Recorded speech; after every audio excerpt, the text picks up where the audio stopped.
അപ്പോൾ എല്ലാവർക്കും welcome back to our channel. പിന്നെ ഒരു പുതിയ വീഡിയോ ആയിട്ട് വന്നിരിക്കുകയാണ്. അപ്പോൾ ഇതിന് മുന്നത്തെ വീഡിയോ ഞാൻ പറഞ്ഞിട്ടുണ്ടായിരുന്നു നമ്മൾ വീട്ടിലെത്തിയ കാര്യം. അപ്പോൾ വീട്ടിലൊരു 2-3 ദിവസം ഭയങ്കര ഹാപ്പി ആയിട്ടൊക്കെ നിന്നിട്ട് നമ്മൾ തിരിച്ച് എറണാകുളത്തേക്ക് പോകാൻ കേട്ടോ. അപ്പോൾ വിചാരിക്കുന്നുണ്ടാവും എന്തിനാണ് ഈ ലുലു മോളിൻ്റെ അവിടെ വന്ന് നിൽക്കുന്നതെന്ന്.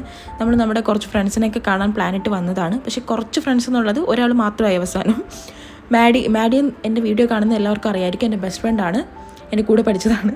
ഇനി വലിയ ഇൻട്രൊഡക്ഷനൊന്നും ആവശ്യമില്ല, ഇനി ഇതിന് മുന്നിലുള്ള വീഡിയോസൊക്കെ പോയി കണ്ടാൽ മതി. അപ്പോൾ അവനെയും കൊണ്ട് നമ്മൾ രണ്ടുപേരും സ്റ്റുഡിയോയിൽ കയറിയിരിക്കുകയാണ്. ആദ്യം വെറുതെ ഒന്നും വാങ്ങിയിട്ടില്ല, ചുമ്മാ കളക്ഷൻസൊക്കെ നോക്കാൻ വേണ്ടി കയറി, എന്നിട്ട് അതേപടി ഇറങ്ങി. അത് കഴിഞ്ഞിട്ട് പിന്നെ നേരെ പോയത് ഹൈപ്പർ മാർക്കറ്റിലേക്കാണ്. പിന്നെ അവിടെ നിന്ന് ഉച്ചയ്ക്ക് കഴിക്കാൻ വേണ്ടി കുറച്ചധികം സാധനങ്ങളൊക്കെ വാങ്ങി നമ്മൾ നേരെ ഫുഡ് കോർട്ടിലേക്ക് പോവുകയാണ്. നമ്മൾ പുലാവും പിന്നെ ബട്ടർ നാൻ, ഡൈനാമൈറ്റ് ചിക്കൻ, സാലഡ്, അങ്ങനെ എന്തൊക്കെയൊക്കെയോ വാങ്ങി കേട്ടോ. നല്ല ബഡ്ജറ്റ് ഫ്രണ്ട്ലി ആയിരുന്നു, അതുകൊണ്ടാണ് നമ്മൾ ഹൈപ്പർ മാർക്കറ്റ് ചൂസ് ചെയ്തത്. അവിടെ നിന്ന് പിന്നെ ഫുഡൊക്കെ കഴിച്ചിട്ട് നല്ല ആസ്വദിച്ച് കഴിച്ചോട്ടോ, നല്ല ടേസ്റ്റ് ഉണ്ടായിരുന്നു. അത് കഴിഞ്ഞിട്ട് പിന്നെ നമ്മൾ ഫുൾ ഫോട്ടോഷൂട്ടായിരുന്നു. എല്ലാവർക്കും വേണ്ട കുറേ ഫോട്ടോസൊക്കെ എടുത്തു. എന്നിട്ട് കൈയോടനെ അവൾ സെൻഡ് ചെയ്ത് വാങ്ങിക്കുകയാണ് കേട്ടോ, കാരണം വീട്ടിൽ പോയാൽ ഇതൊക്കെ സെൻഡ് ചെയ്യാൻ ചിലപ്പോൾ മറന്നു പോകും. അത് കഴിഞ്ഞിട്ട് പിന്നെ നമ്മൾ നേരെ പോയത് മെഗ്ഡിയിലേക്കാണ്. അവിടെ എത്തി ഐസ്ക്രീം വാങ്ങി, നല്ല ടേസ്റ്റ് ഉണ്ടായിരുന്നു. ഒരു ഓറിയോ സംതിങ് ഐസ്ക്രീം എന്തൊക്കെയാണ്, എൻ്റെ പേരൊന്നും എനിക്ക് ഓർമ്മയില്ല. അപ്പോൾ ഈ ഐസ്ക്രീമും കൂടെ കുടിച്ചിട്ട് നമ്മൾ തിരിച്ച് എറണാകുളത്തേക്ക് പോവാണ് കേട്ടോ. കാരണം നമുക്ക് 4:15 ട്രിവാൻഡ്രം സെൻട്രലിൽ നിന്ന് ട്രെയിൻ പറഞ്ഞിരിക്കുന്നത്, അല്ല ട്രെയിൻ ഉള്ളത്. അപ്പോൾ നമുക്ക് എന്തായാലും ഇറങ്ങിയേ പറ്റുള്ളൂ ഈ ടൈമിലെങ്കിലും, ഇല്ലെങ്കിൽ നമ്മൾ സമയത്ത് അവിടെ എത്തത്തില്ല. ഏകദേശം ഒരു 4 മന്തിന് ശേഷം അങ്ങോട്ടാണ് ഞാൻ മാഡിയെ കാണുന്നത്. അപ്പോൾ അതുകൊണ്ടൊരു രസമൊക്കെ ഉണ്ടായിരുന്നു, നമുക്ക് കുറേ കാര്യങ്ങളൊക്കെ അങ്ങോട്ടും ഇങ്ങോട്ട് പറയാനും ഇതൊക്കെ ഉണ്ടായിരുന്നു. അങ്ങനെ അതൊക്കെ കഴിഞ്ഞ് നമ്മൾ തിരിച്ച് ലുലുന്ന് ഇറങ്ങി ട്രിവാൻഡ്രം സെൻട്രലിലേക്ക് പോവാണ്.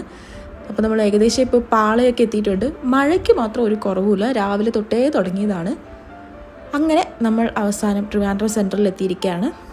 ഇനി ഇവിടെ നിന്ന് മഴയൊക്കെ നനഞ്ഞ് സ്റ്റേഷനിലെത്തി 2 ജനറൽ ടിക്കറ്റും എടുത്ത്, ഒന്നാമത്തെ കാര്യം ഇന്ന് ഞായറാഴ്ചയാണ്, വൈകിട്ടുമാണ്. അപ്പോൾ എന്തായാലും സീറ്റ് കിട്ടില്ല എന്ന് ഏകദേശം ഉറപ്പായി. കാണില്ലേ, ഈ ജനക്കൂട്ടങ്ങളൊക്കെ അങ്ങോട്ടേക്കൊക്കെ പോകാൻ നിൽക്കുന്നതാണ്.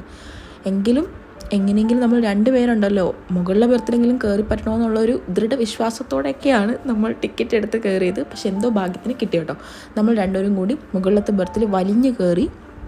നിന്നിരുന്നെങ്കിൽ നമ്മളിങ്ങ് അറ്റ വരെ നിന്നേനെ, അത്രയ്ക്ക് ക്രൗഡ് ഉണ്ടായിരുന്നു. പക്ഷെ നമുക്ക് കാലൊക്കെ നീട്ടി വെക്കാൻ പറ്റാത്തതിൻ്റെ ചെറിയ ബുദ്ധിമുട്ടുകളുണ്ടായിരുന്നു. എനിക്ക് നല്ല ബുദ്ധിമുട്ടുണ്ടായിരുന്നു കേട്ടോ. എൻ്റെ കൂടെ ഇരുന്നവൾ ഒട്ടും അഡ്ജസ്റ്റ് ചെയ്യാത്തൊരു തെണ്ണയായിരുന്നതുകൊണ്ട് അവൾ ആനന്ദ ശയനത്തിലൊക്കെ കിടന്നാണ് വന്നത്. പക്ഷെ എനിക്ക് അങ്ങോട്ടോ ഇങ്ങോട്ടോ തിരിയാനൊരു അവസ്ഥ ഇല്ലാത്ത രീതിയിലാണ് ഞാൻ ഇരുന്ന് വന്നത്. അങ്ങനെ അവസാനം നമ്മൾ എറണാകുളം എത്തിയിരിക്കുകയാണ്. കഴിഞ്ഞ ആഴ്ച ഫുൾ ഇങ്ങനെ വീട്ടിൽ പോകാനുള്ള എക്സൈറ്റ്മെൻ്റ് ആയിരുന്നു. ഇപ്പോൾ ഇതേ വീട്ടിലും എത്തി ആ 2-3 ദിവസം ഷടപടയൊന്നും ഇങ്ങനെ പോയി തിരിച്ച് നമ്മൾ എറണാകുളത്തേക്ക് എത്തിയിരിക്കുകയാണ്. അങ്ങനെ ഈ സൺഡേ തിരിച്ച് ഹോസ്റ്റലിലെത്തി അങ്ങ് അവസാനിപ്പിക്കാൻ പോവാണ് കേട്ടോ. ബാക്കി നമുക്ക് അടുത്ത വീഡിയോയിൽ കാണാം. ടാറ്റാ.